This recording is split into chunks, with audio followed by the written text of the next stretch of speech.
오늘은 렘넌트가 이룬 요단 사건이라는 제목으로 같이 말씀을 나누도록 하겠습니다.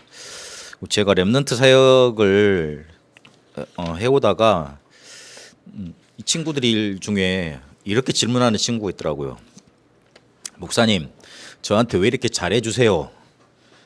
맨날 만날 때마다 밥 사주죠, 커피 사주죠, 어떨 때는 제가 뭐 용돈도 주죠.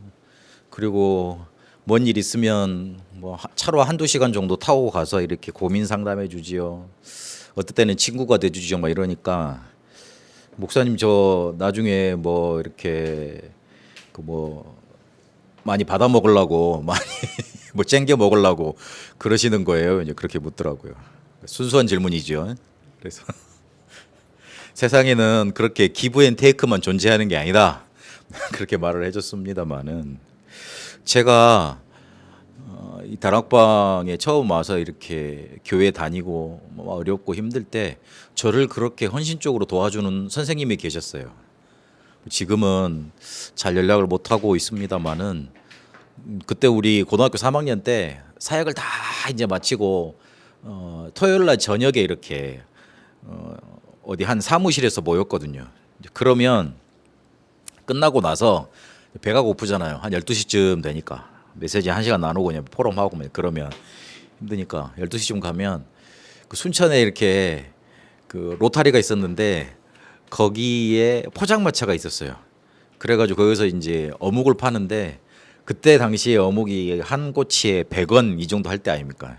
그 우리 저랑 제 친구랑 그 선생님이랑 세 명이서 합쳐서 이제 10,000원어치를 먹은 거예요. 10,000원어치면 그 당시 때 이제 100개를 먹은 거잖아요. 뭐 얼마나 많이 먹겠어요. 배가 고프고 막 그럴 때니까 고등학생들 많이 먹잖아요 또. 그래가지고 한참 먹고 그러니까 같이 먹고 그리고 돌아다니니까 막 좋죠. 근데 그분이 그렇게 풍족하게 사시는 분이 아니었어요. 뭐 그런데도 우리를 복음 속으로 이끌어주고 성경 공부하고 같이 전도운동하고 이러는데 너무 뭐라 그럴까 자기 있는 거 다 털어서 우리를 제자로 사역해주고 이렇게 하시더라고요. 그래서 그래 그때는 너무 철이 없어서 그냥 받아 먹는데 일단 배고프니까 먹는데 생각이 없었는데 뒤에 생각을 해보니까 뭐 제가 이제 쓰고 다니고 사주는 입장에 대해서 그냥 돌아다녀 보니까 이게 야 그분이 대단한 걸 우리한테 해주신 거구나 하는 그런 생각이 들더라고요. 그래서 그 친구한테 그리 대답을 해줬죠. 내가 그렇게 커왔어. 그러니 너도 나중에 너의 도움을 필요한 렘넌트가 있을 거 아니야. 그러면 똑같이 그렇게 해줘. 그렇게 답을 하고 마무리를 했습니다. 제가 사역을 해오면서 제 오래된 고민이 있습니다. 그리고 지금 계속 질문하는 것도 있습니다. 그리고 또 계속하는 회개도 제 속에 있습니다. 1세대의 시간이 지금 다 지나가고 있습니다. 다 되어가고 있습니다. 오늘 우리는 총회 응급주일에 이렇게 헌금을 하지는 않습니다만은 아직 그렇게 등록된 교회가 아니라서 안 하고 있습니다만은 앞으로 이제 그게 하게 되겠죠. 1세대의 복음 때문에 이렇게 헌신했던 목사님들의 시간이 다 되어가고 있습니다.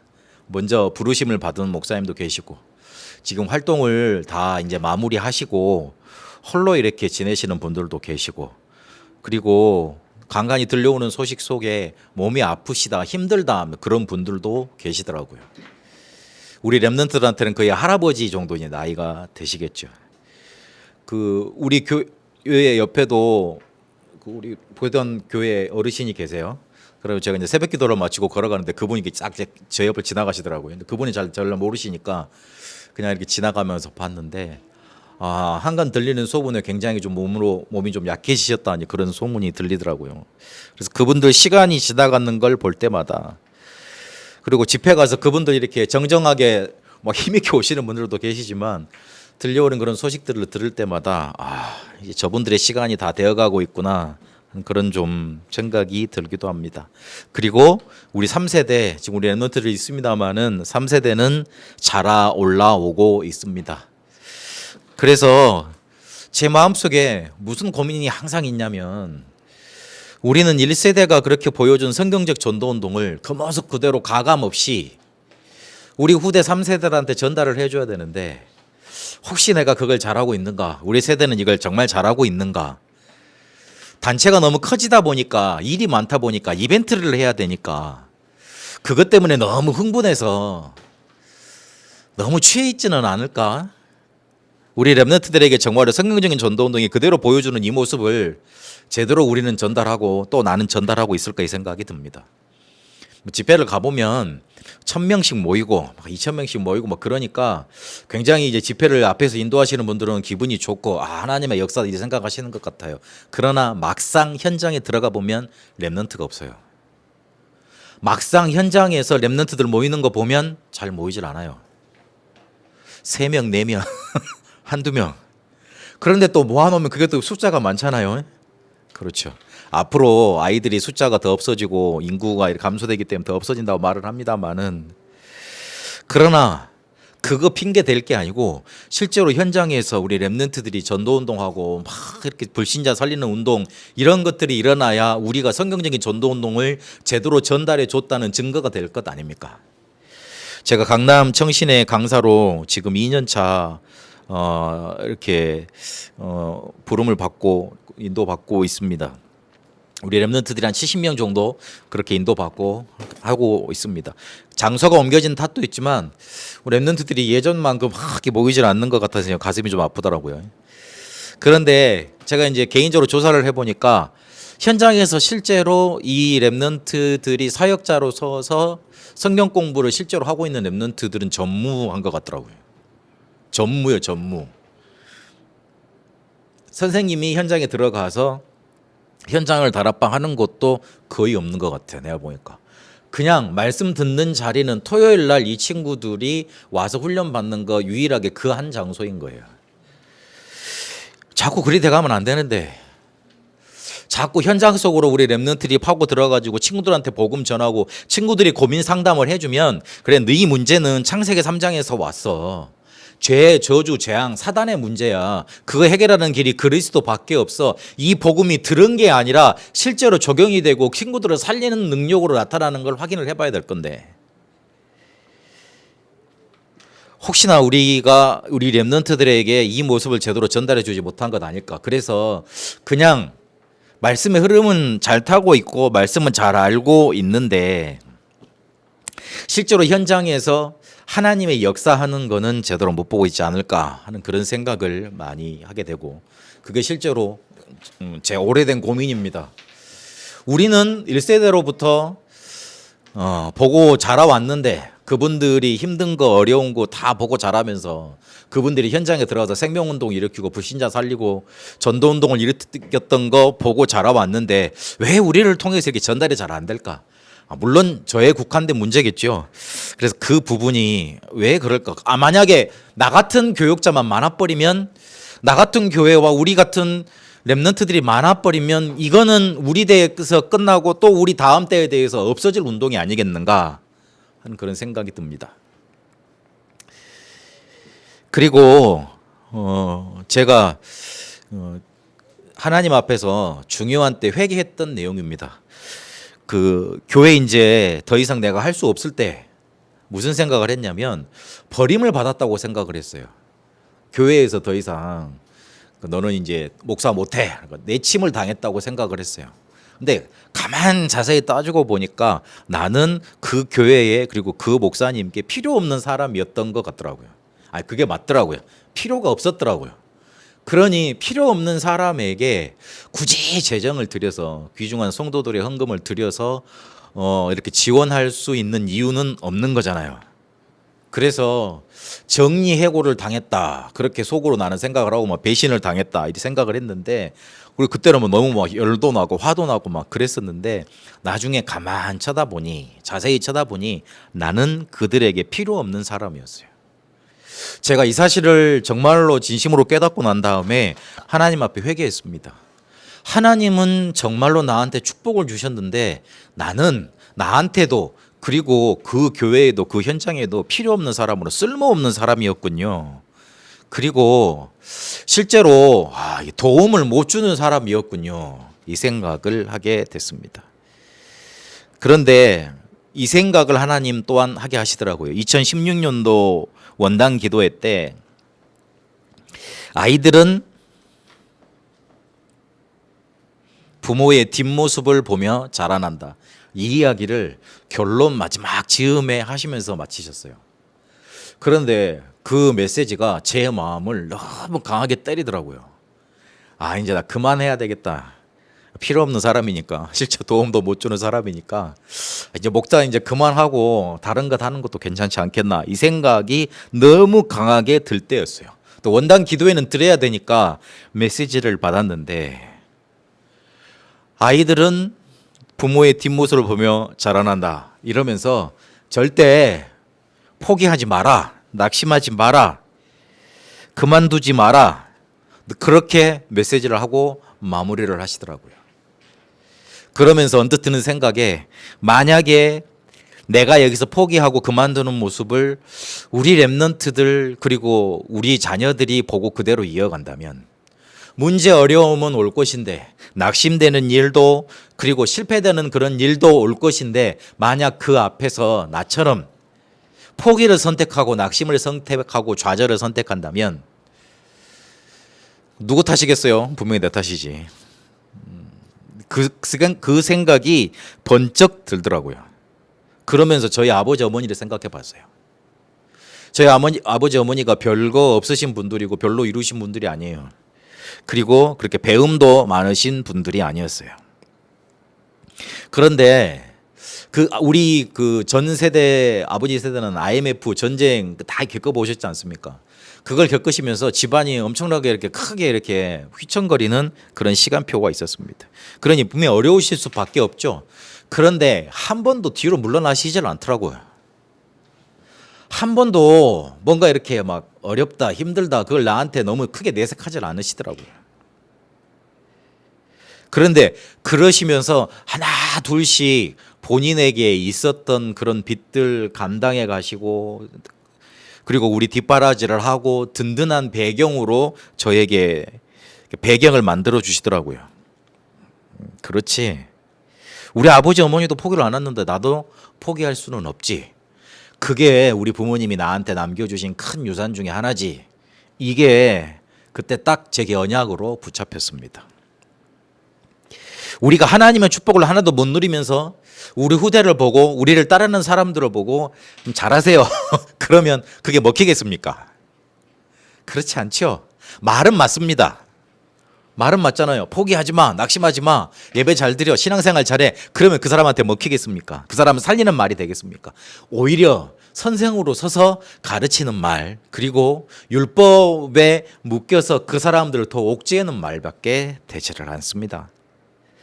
그래서 제가 이 부분 회개했습니다. 아, 나는 조금이라도 사람을 살리는 사람이 돼야 되겠다. 그리고 성경적인 전도운동을 그대로 우리 후세에게 전달해 주는 사람 돼야 되겠다. 어느 작은 사람이라도 오면 교회에서 품고 복음으로 치유해 줘야 되는 그런 사람이 돼야 되겠다. 그리고 우리 다음 세대에 이 복음을 전달해 줘야 되는 사람이 돼야 되겠다. 그래서 제 목회 철학이자 우리 교회 이름이 뭐냐면 다음입니다.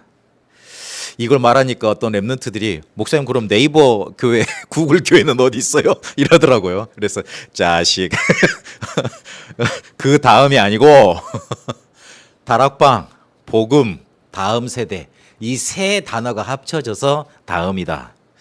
설명을 해주니까 그래도요 그렇게 하고 넘어갑니다만은, 여하튼요 제가 회개하고 언약 붙잡은 내용이었습니다.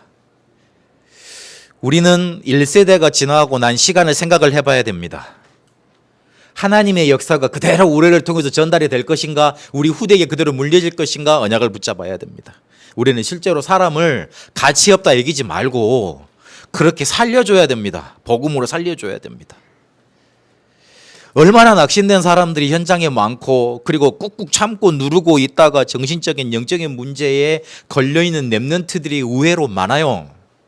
조금만 손 내밀어서 복음으로 치유하고 괜찮다, 너는 하나님 안에서 할 수 있다, 복음 안에서 너는 치유받을 수 있다, 너는 하나님이 세워놓으신 랩런트다, 복음만 쪽으로 조금만 힘주면 되는데, 조금만 힘주면 돼요.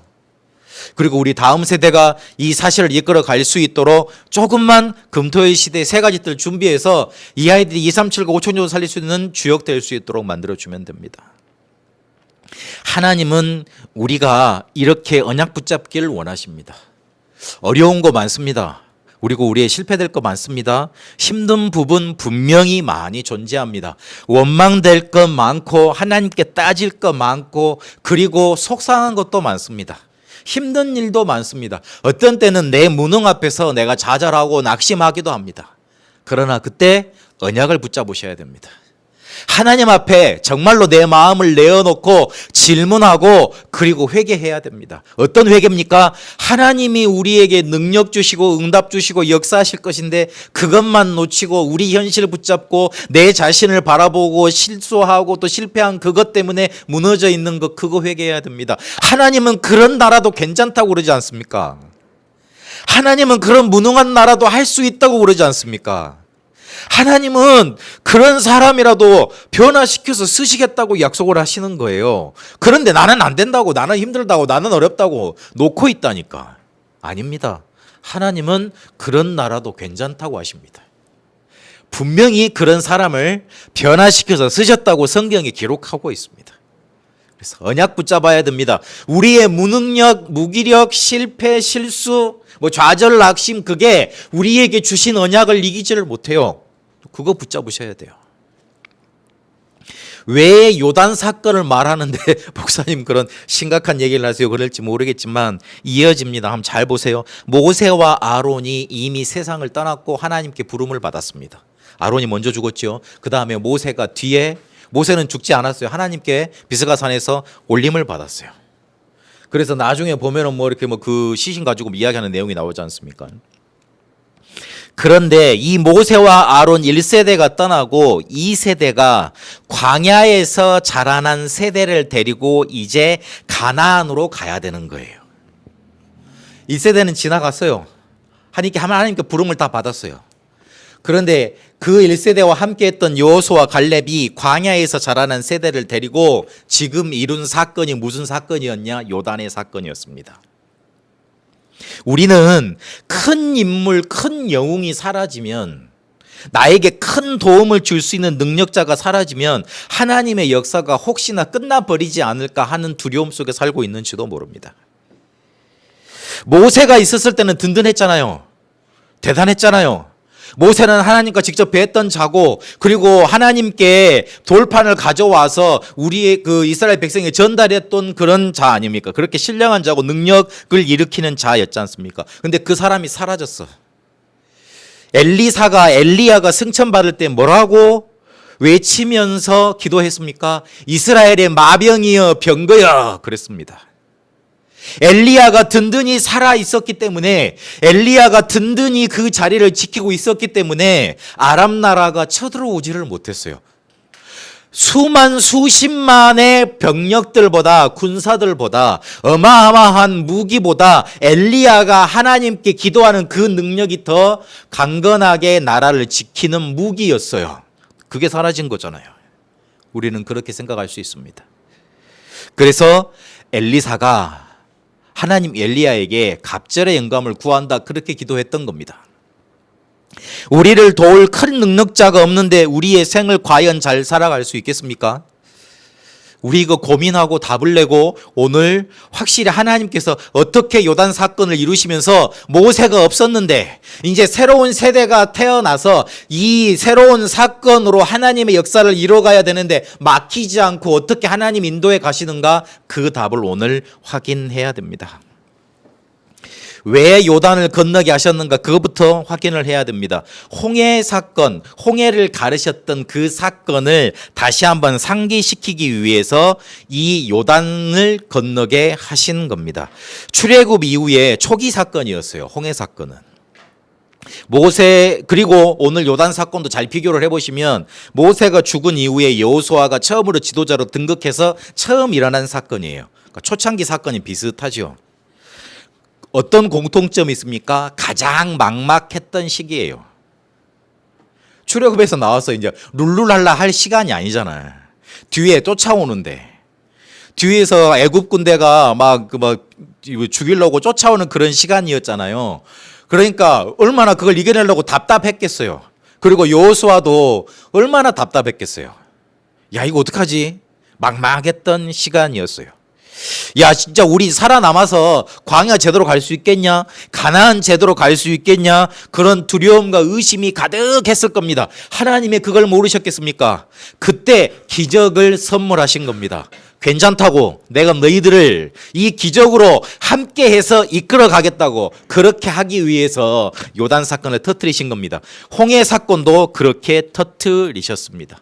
이러면서 차세대를 준비하도록 요단을 건너게 하셨습니다. 우리가 선언에서도 말씀드렸습니다마는 이 광야에서 일어난 세대는 하나님의 역사를 듣기만 했습니다. 근데 잘 생각해 보세요.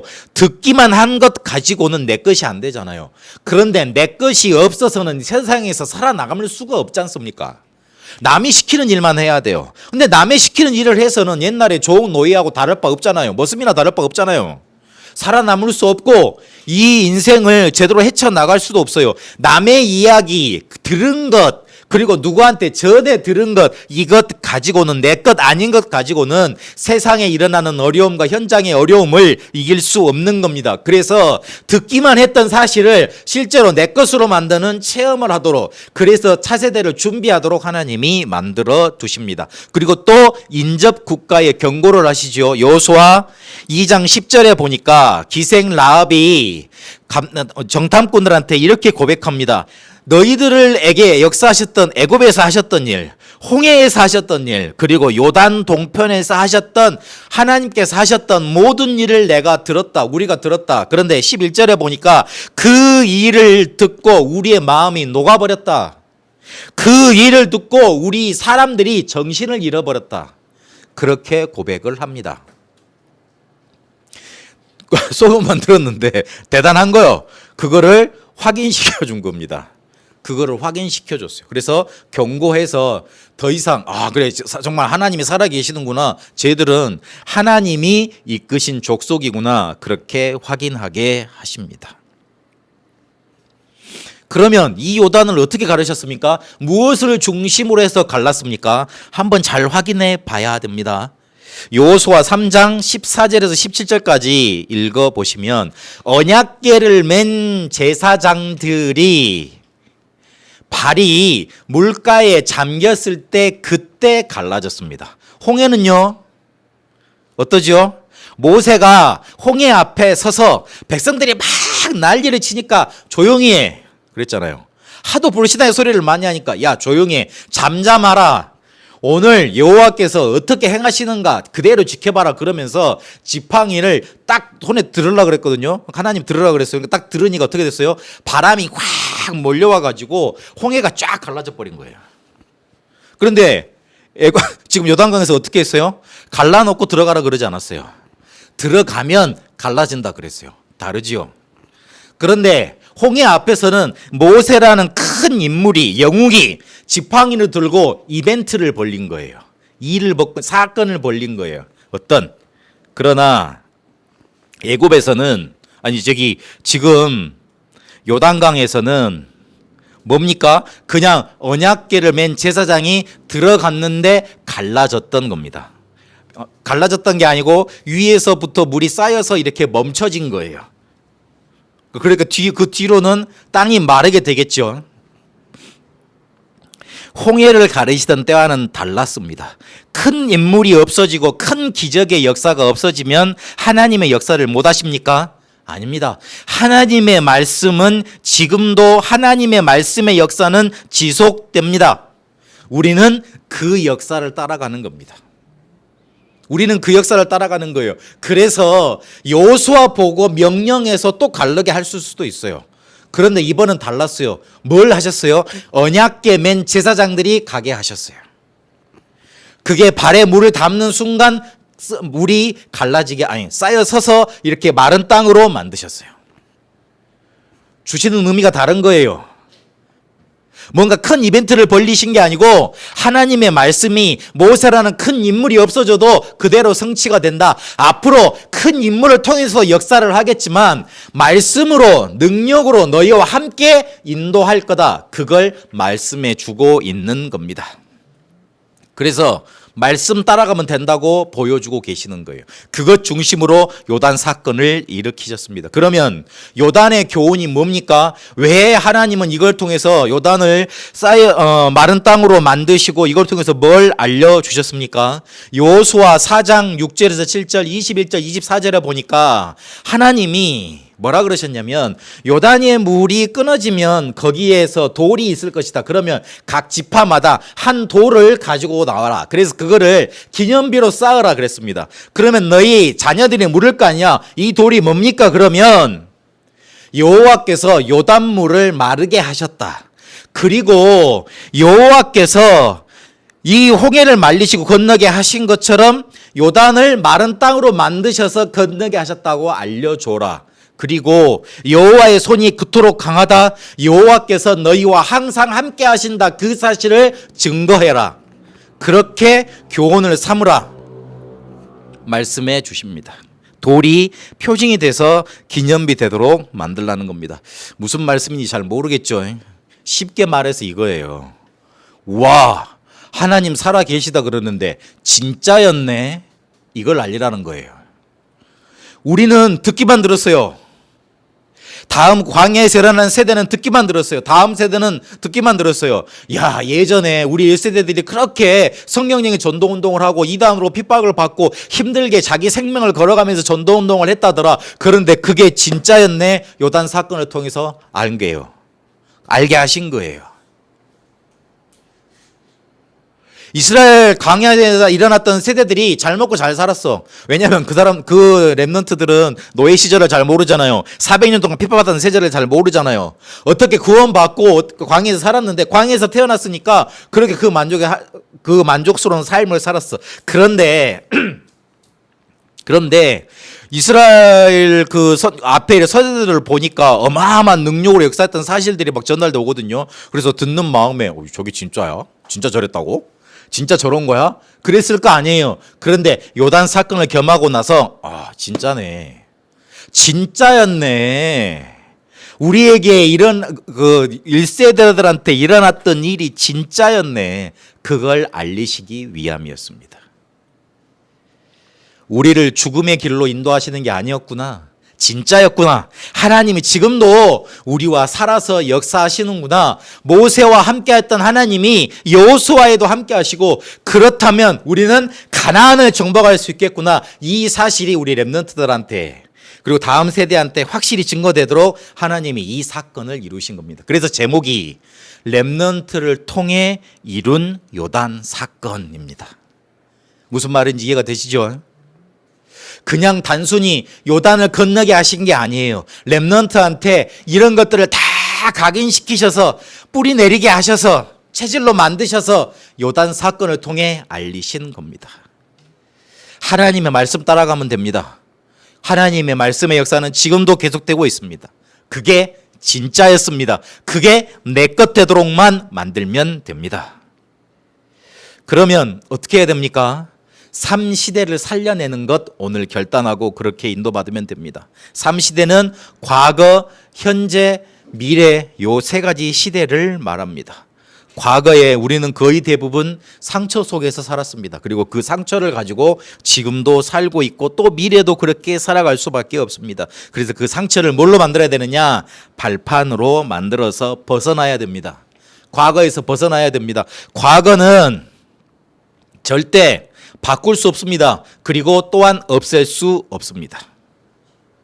없앨 수 없어요. 상처가 없어집니까? 사라지지 않습니다. 그러나 하나님은 복음의 이유 때문에 우리에게 그걸 허락하셨어요. 우리가 아플 때 그냥 가만히 쳐다보고 계신 것 아니에요. 복음 때문에 복음을 우리에게 주시려 그 상처를 허락하셨어요.